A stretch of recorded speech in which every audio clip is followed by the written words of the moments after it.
ఇవే జీవన తరంగాలు, ఇవే ఇవే జీవన తరంగాలు, జీవన తరంగాలు. అయ్యే ఖర్చులు భరించటానికి నేను సిద్ధంగా ఉన్నాను. గాయం చేసి పాపమని ట్రీట్మెంట్కు డబ్బులు ఇప్పిస్తారు, బావుందండి. కానీ నొప్పెవరు భరిస్తారు? దానికి వెల కట్టగలరా? మూల్యం చెల్లించగలరా?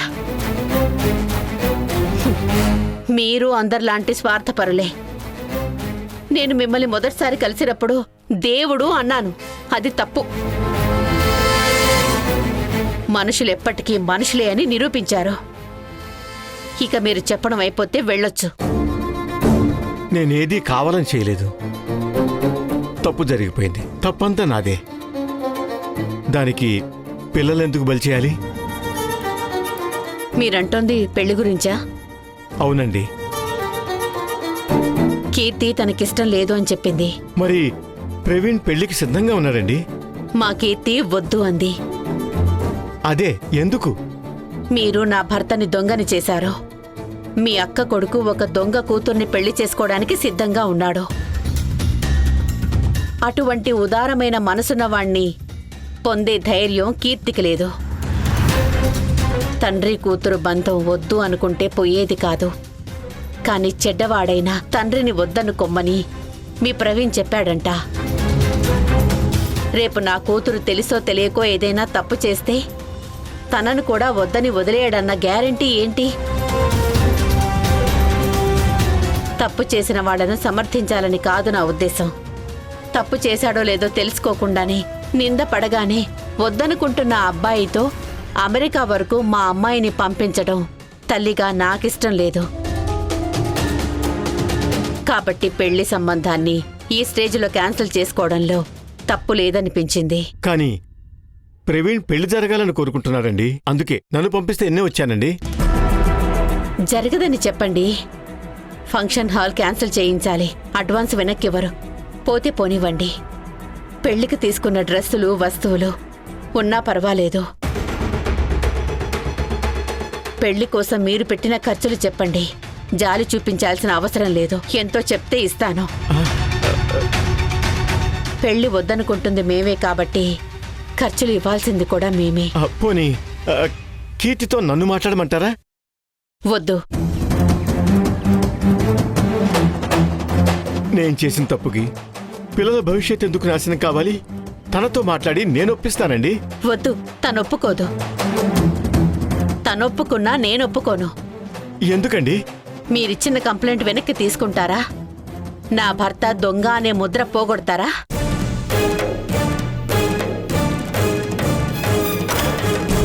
లేదు, ప్రస్తుతానికి అది సాధ్యం కాదు. నాకిబ్బంది వస్తుంది. పోనీ ప్రవీణ్కి నిజమేంటో చెప్తారా? మీరు కంప్లైంట్లో రాసిందంతా అబద్ధమని చెప్పగలరా? లేదు, తన దృష్టిలో నేను తక్కువైపోతాను. కానీ మావారు ప్రవీణ్ ముందు తక్కువైపోయినా పర్వాలేదు కదా. కానీ మీరు మాత్రం నిజం ఒప్పుకోరు. మీరు వేసిన నిందను మొయ్యాలంటే మాకెంత గుండె ధైర్యం కావాలో ఆలోచించండి. కానీ ఆ నింద వేసింది మీ స్వార్థం కోసమే అని ఒప్పుకునేందుకు మీకు అంతకు మించి అంతఃకరణ శుద్ధి కావాలి. దానికి ఎంతో పెద్ద మనసు ఉండాలి. అది మీకు లేదు. ఇక మీరు వెళ్ళండి.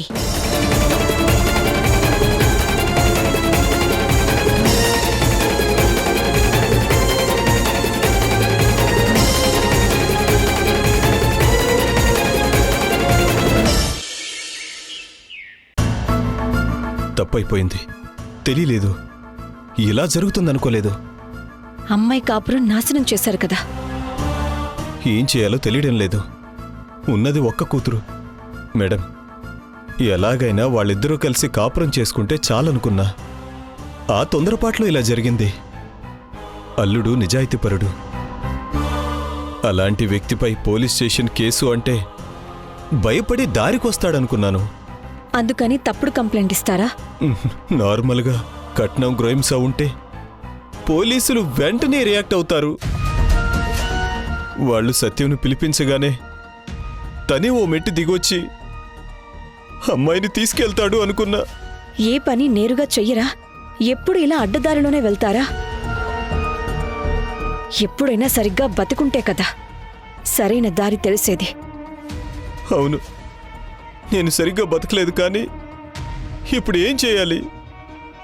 తెలీదు. I don't know. ఈ ఎక్కడుంటున్నాడండి? ఎవరు? మా అల్లుడు సత్యం. ఎందుకు? వెళ్ళి కాళ్ళ మీద పడి నేను చేసింది తప్పు, తను చెప్పే వాటికి ఒప్పుకుంటున్నానని ప్రాధేయపడతాను. నా బిడ్డ అల్లుడు కలిసి ఉంటే చాలు. ఇప్పటికి బుద్ధొచ్చిందా? ఎక్కడున్నాడు చెప్పండి ప్లీజ్. ఇంటి దగ్గర లేడు, వెళ్ళి చూసొచ్చాను. తెలీదు. నాకు కూడా కనిపించలేదు. నేను చూసింది ఆ పోలీస్ ఇన్స్పెక్టర్ సత్యం కోసం ఆఫీస్కి వచ్చినప్పుడే చివరిసారిగా చూశాను. నేను వెంటనే పోలీసులకి ఫోన్ చేశాను. కేసు వాపస్ తీసుకుంటున్నాను, వదిలేయమని చెప్పాను. కానీ అంతలోనే కేసు బుక్ చేసి పంపించారు. ఇక తను ఇంతవరకు నన్ను కాంటాక్ట్ చేయలేదు, ఆఫీస్కి రాలేదు. పుష్ప ఎంతో ఆశతో ఉంది, తీసుకెళ్తారనుకుంది. కానీ మా దురదృష్టం, నా కూతురు రాత్రంతా ఏడ్చింది. నిద్రపోలేదు, తినలేదు, ఎవరితోనూ మాట్లాడలేదు. మేము ఆమెను చూసుకుంటూ తెల్లారులు కూర్చుని పోయాం. ఇప్పుడు మీరు చెప్పండి, ఏం చేయమంటారు?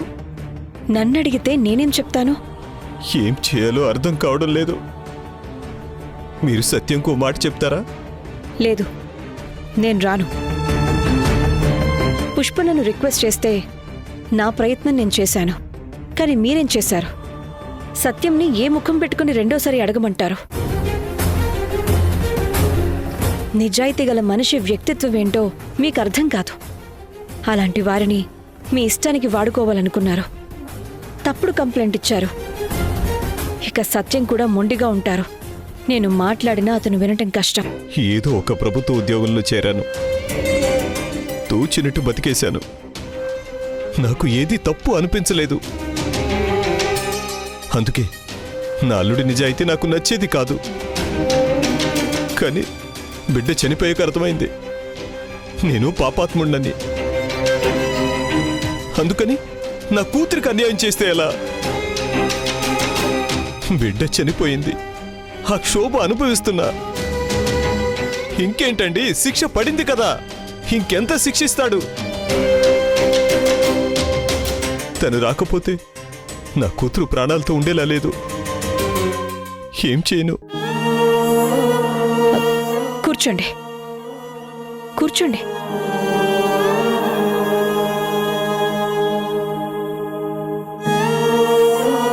సంపాదించిన డబ్బు అవినీతిగా ఉన్నా నా కూతుర్ని ప్రేమగా చూసుకోవడంలో నిజాయితీ ఉంది. తను బాధపడితే నేను తట్టుకోలేను. నేను చేసిన తప్పులకి నా కూతుర్ని దూరం పెడితే ఎలా? ఆమె నిన్నటి నుంచి ఏం తినలేదు, ఆకలితో కూర్చుంది. అల్లుడిని తీసుకొస్తానని చెప్పొచ్చాను. ప్లీజ్ ఒక్కసారి ఫోన్ చేయండి.